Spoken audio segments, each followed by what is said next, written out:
ধন্যবাদ। তাইলে আপু আমাকে একটু তুলে দেন।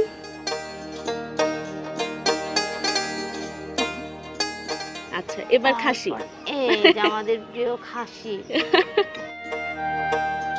দেখতে কিন্তু কি অসাধারণ লাগছে। ডিম সাথে হচ্ছে খাসি, অর্থাৎ বেগুন। আমাকে তো শুধু দিলে হবে না, কারণ আমি তো আপনাকে সহ খাবো। আপনারটাতেও একটু বেড়ে নেবেন।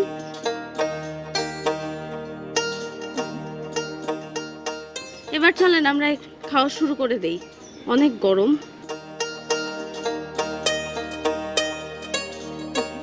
চুলার পাড়ে বসে খাওয়ার মজাটাই হচ্ছে একেবারে ধোয়া ওঠা টাটকা তরকারিটা খাওয়া যায়। বাড়িতে বসে খাইলে তো মনে করেন একটু পরে রান্না করলাম বা আগে রান্না করে রাখলাম পরে খেলাম। চুলার পাড়ে বসে খাওয়ার এটাই আনন্দ। কেমন লাগছে আপু? আমার কাছে অনেক ভালো লাগছে। অনেক ভালো লাগছে। আমার কাছে অনেক ভালো লাগছে। বেগুনটা ওরফে খাসি কিন্তু অনেক দুর্দান্ত লাগছে খেতে। আপনাকে কিন্তু অসংখ্য ধন্যবাদ আপু, আপনি আমাদের এত সুন্দর একটা রান্না করে খাওয়াইলেন।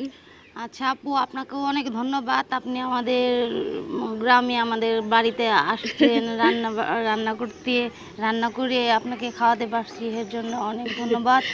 এবং নতুন আইটেমের রান্না হলে পরে আবার অবশ্যই আমি অবশ্যই আসব, আমি নিজে থেকেই চলে আসব। আপুকে অসংখ্য ধন্যবাদ। এবং সেই সাথে দর্শক আপনাদেরকে একটু বলে দেই, আমরা যারা একা একা বাড়িতে থাকি বা আমরা যারা ডিম খেতে পছন্দ করি তারা এই রান্নাটা করে খেতে পারি।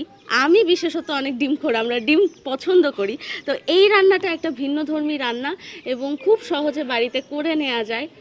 আর আপনারা অবশ্যই এই রান্নাটা বাড়িতে করে খাবেন, কারণ এই সহজতম রান্না আপনার বাড়ির ছেলেমেয়েরাও পছন্দ করবে